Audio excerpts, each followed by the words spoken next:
Bonjour les amis. This is GenerateHER coming to you directly from the City of Light.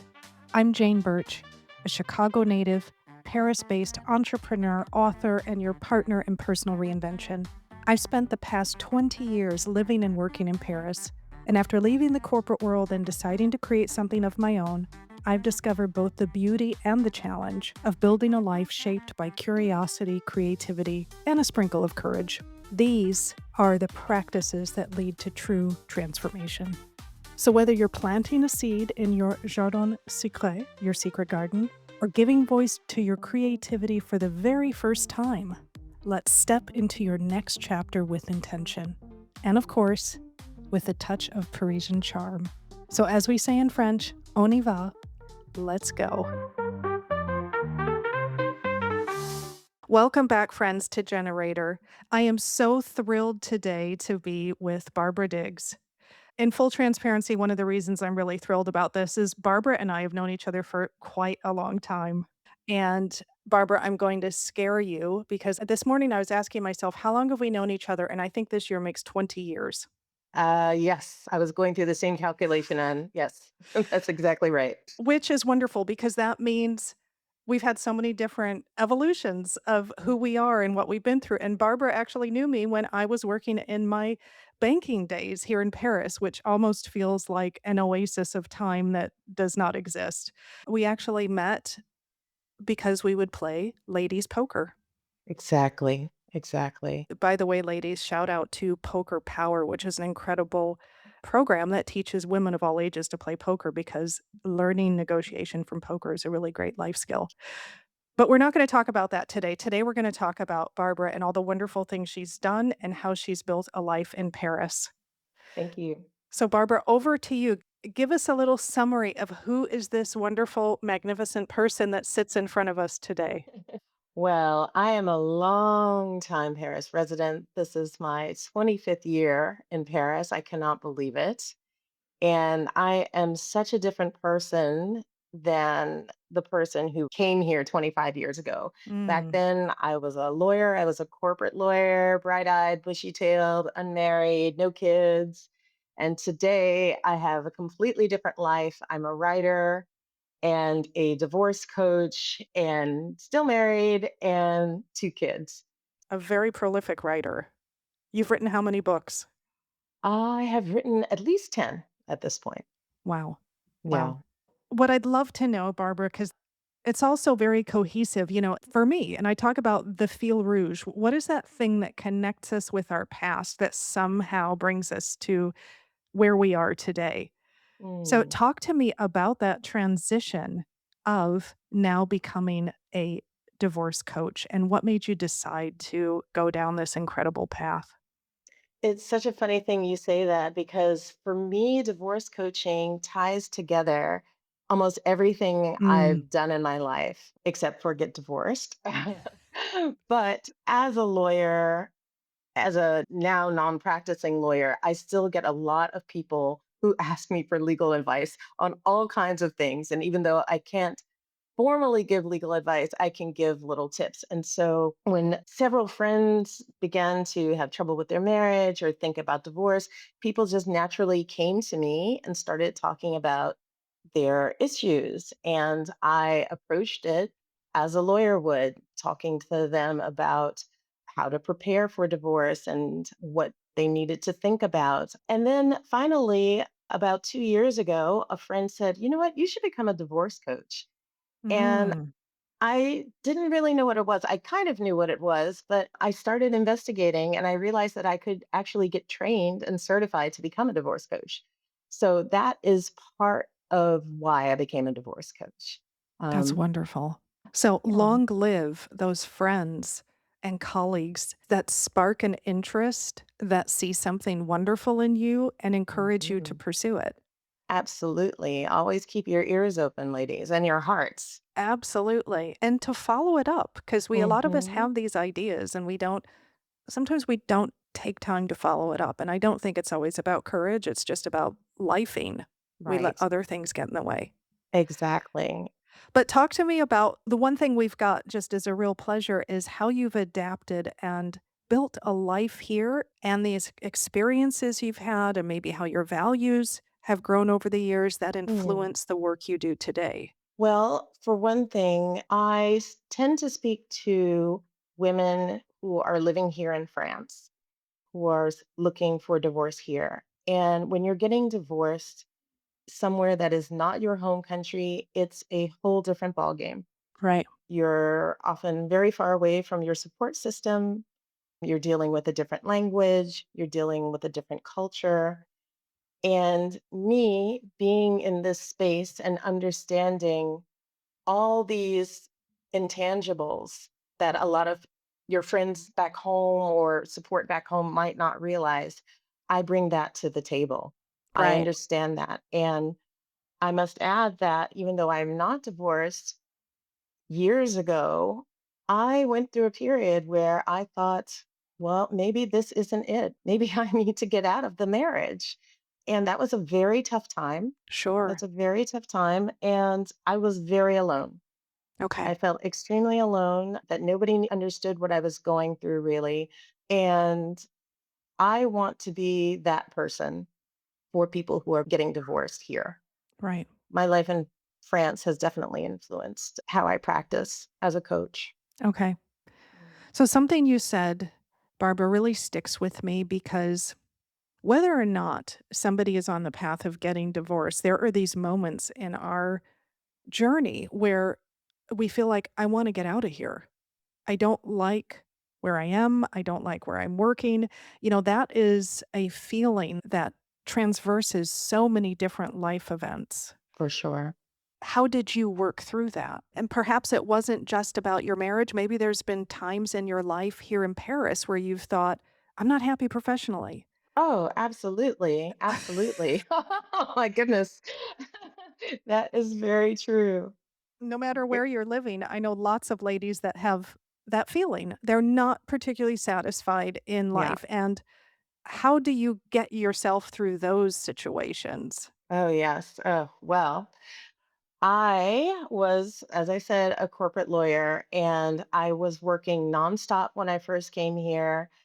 And I was miserable. I was Mm, absolutely miserable. And it's very funny because when you're in these positions that you've trained for, I'd been to law school, I'd been working as a lawyer for a number of years, I was making good money. You feel as though you should just be grateful and mm, just stay and yeah. just kind of tough it out. And it's the same thing for marriage sometimes as well.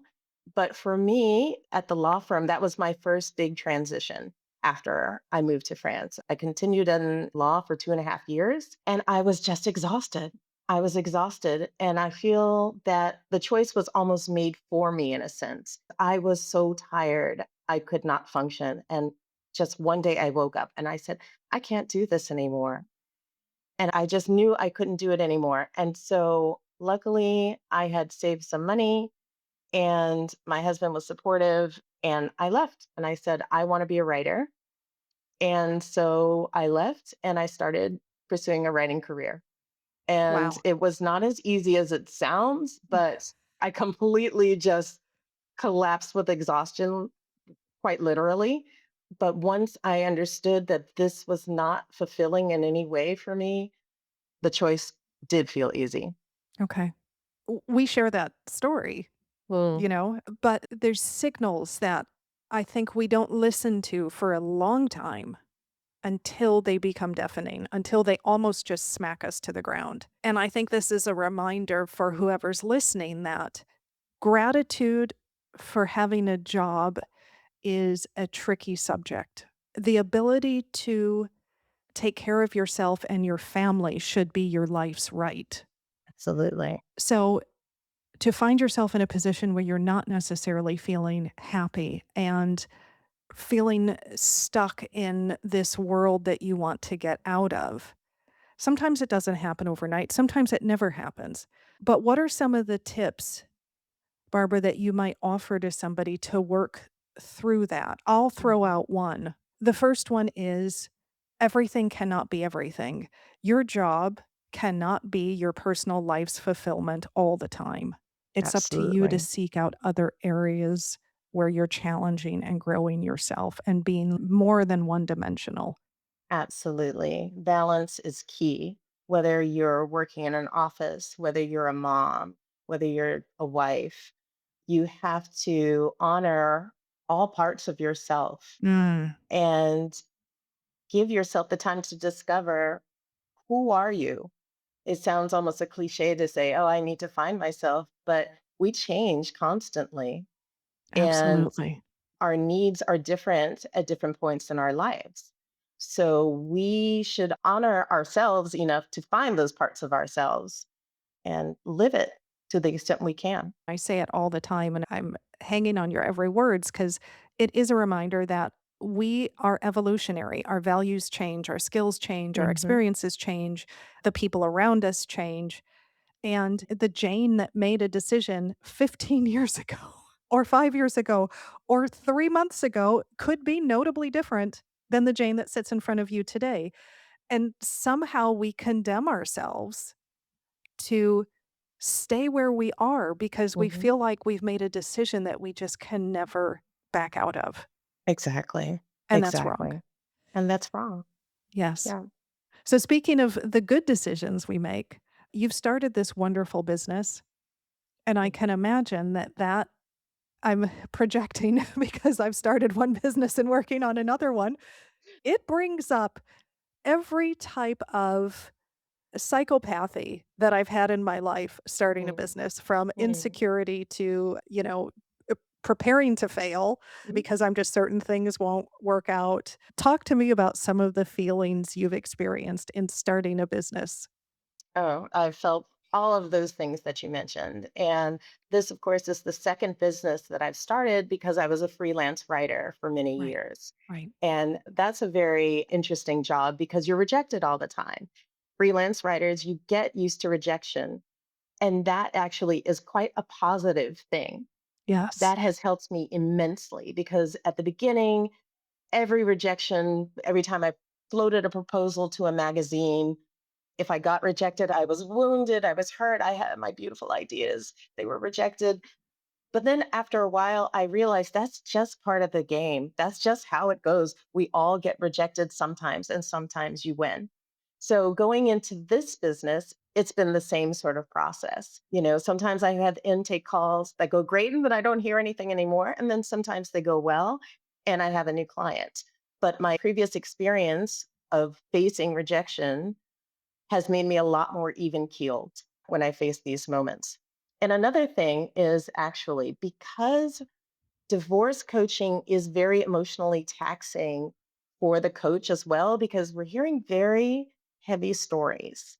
So, as part of your training, we are taught to find ways to find balance in ourselves so that we can be fully present for our clients and just be the sort of neutral blank slate that they need us to be.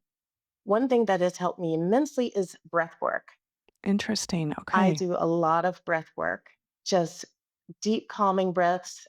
I could go into more, but it's like box breathing, breathing in for 4, holding for 4, breathing out for 4, holding for 4. Now, whenever I feel stressed, that is my immediate go to. And I Mm. love that it's become an automatic thing.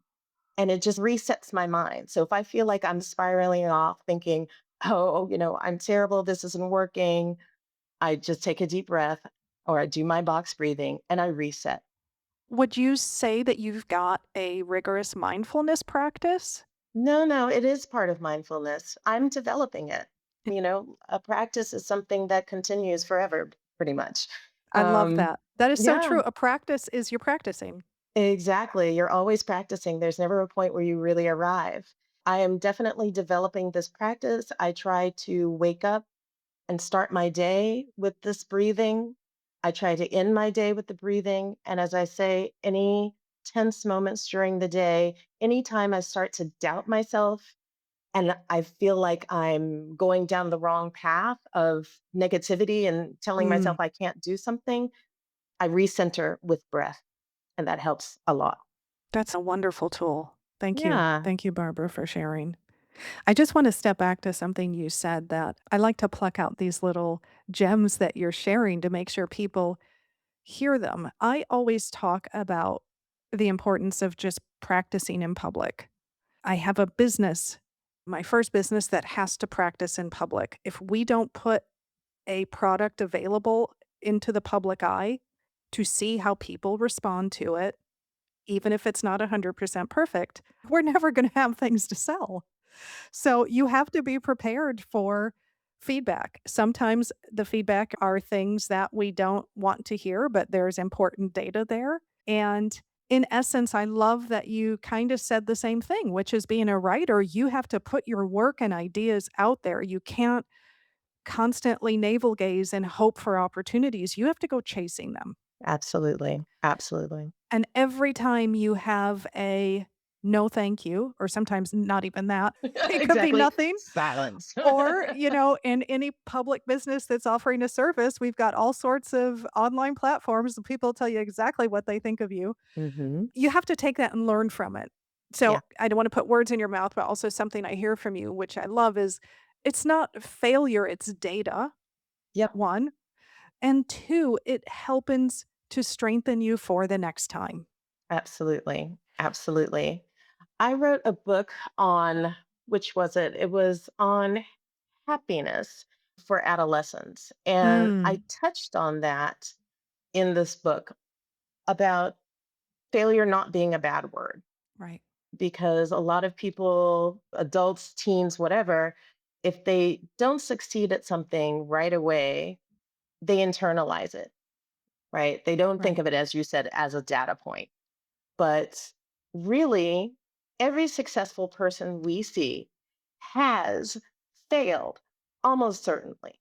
Almost Always. certainly. Always. Yeah. Yeah. We're just seeing the end point of Yeah. something and you think, oh, they were overnight success. No, they weren't. No, they weren't. We just did not see all the hard work, all the tripping and falling, all the stumbles that went before that. And one example I used in the book was Oprah Winfrey and how she was fired from her first job as a newscaster. Right. She was fired. They said she couldn't do it. It didn't suit her. And look at her now. It's painful when these disappointments and setbacks happen, Hmm.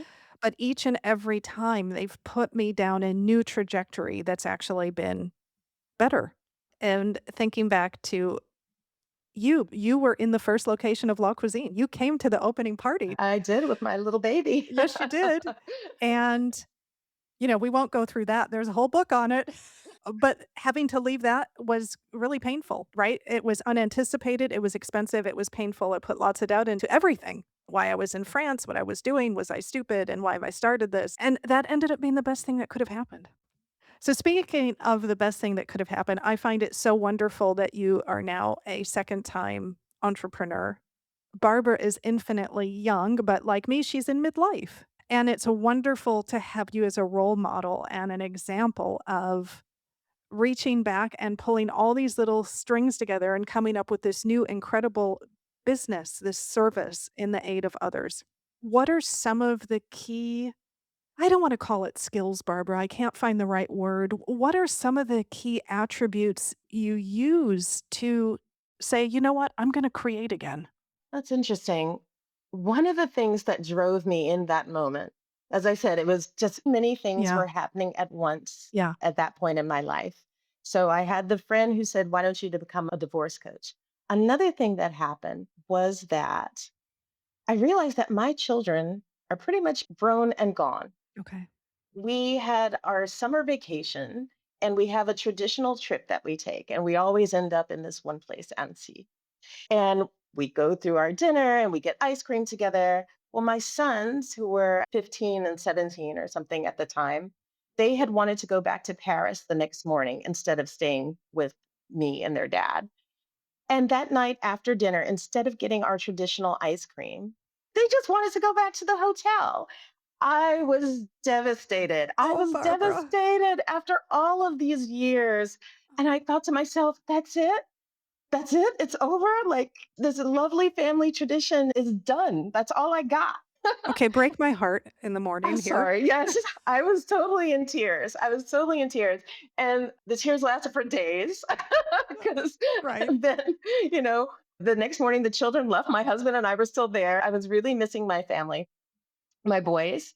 And after a couple of days, I said to myself, okay, you have to go on now. You have to Hmm. go on. You have to live your life. You still Hmm. have life. And now you have to start writing your next chapter. So I guess the attribute I would say that is, what would you call that? Gumption, Gumption. Yes, moxie. exactly. Exactly. All of that. All of Yeah, that. Just scraping yourself together and just saying, I'm going to do this. I didn't know what at that time. I didn't, yeah, divorce coaching did not leap to my mind at that moment, but I knew I had to find something. right. Writing is great, but it's very isolating. You're in your head a lot when you're writing. And I knew I needed to do something that helped me interact with other people, that introduced me to others, where I was helping others. I thought about all these things that I needed to feel fulfilled. And so those things were just turning over in my mind, turning over in my mind. And then when my friend said, why don't you become a divorce coach? It was like, bing. Yeah. I love that. I Mm, love that. Again, another special message for those listening. I get so frustrated with the word passion, finding my passion. I have not yet found my passion in full mm. transparency. And that used to totally get me down because I couldn't figure out what I was meant to do. I have now realized that my passion is the journey of creation, and that can look very different. But what I really love about what you said, Barbara, and those out there listening that are thinking, what's next for me? I don't know what it is. That's beautiful. That's such a beautiful place to be. So, like Barbara just shared with you, remain open, be curious, listen for those weak signals, and somehow the universe, I believe, will drop a little star in front of you. And in Barbara's case, it was this friend that piqued a, wow, okay, let me look into that. In Exactly. mine, it was a New Year's Eve dinner with friends where we were drinking too much and imagining what we might be when we grow up, and this crazy idea of a cooking school. And those things can change in the future. Maybe Barbara, 5 years from now, will do something different, or maybe she'll be deep into what she loves. But remain open, and those things will find you if you are still searching. That is absolutely right, Jane. Wow. Absolutely right. Yeah. Wow. Patience is key. Patience is key, and Yeah. And listening. listening, absolutely. And which I've recently talked about, surrounding yourself with people that inspire and fuel you and fill you up. It's those people around you that will often help drop those little miracles into your life. So be careful who you spend your time with, is what I would say. You're right. You're absolutely right.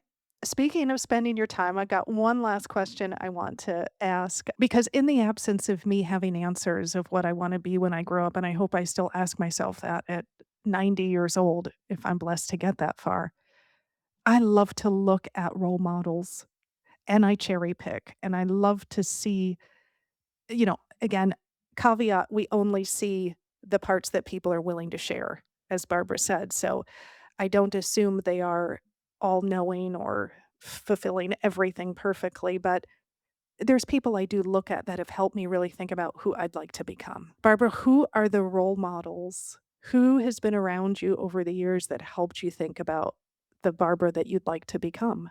Sort of a cliche, but of course, my mother, because she is so accepting of me. She is so accepting of all the people that she loves. She's amazing.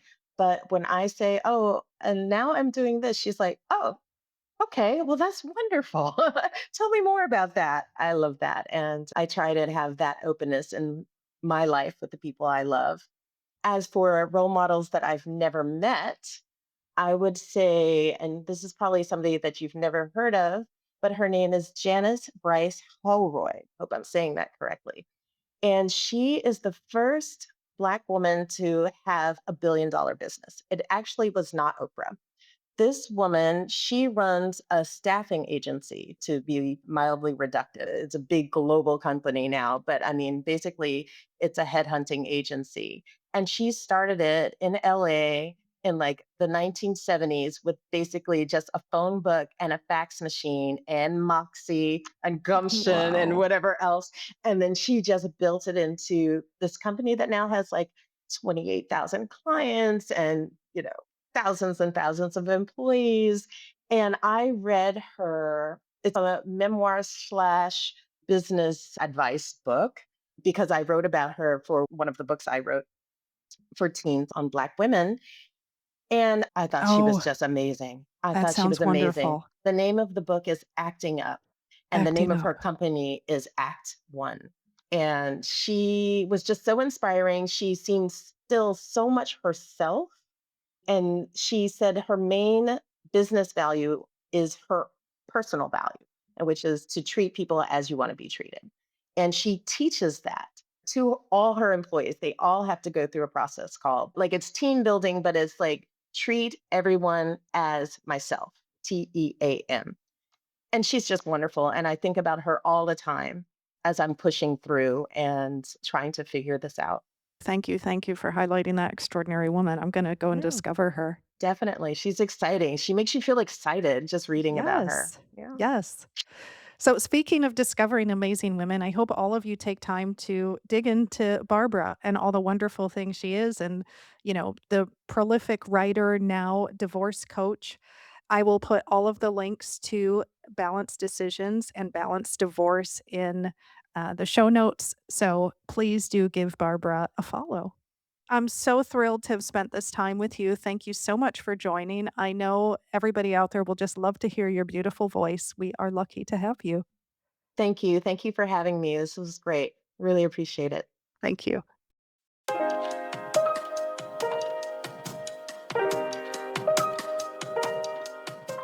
Before we go any further, if what I've been talking about today resonates with you, I want you to know there's a space for you that I've created. Several times a year, I gather a small group of women in Paris for what I call les saisons, the seasons. These are my retreats.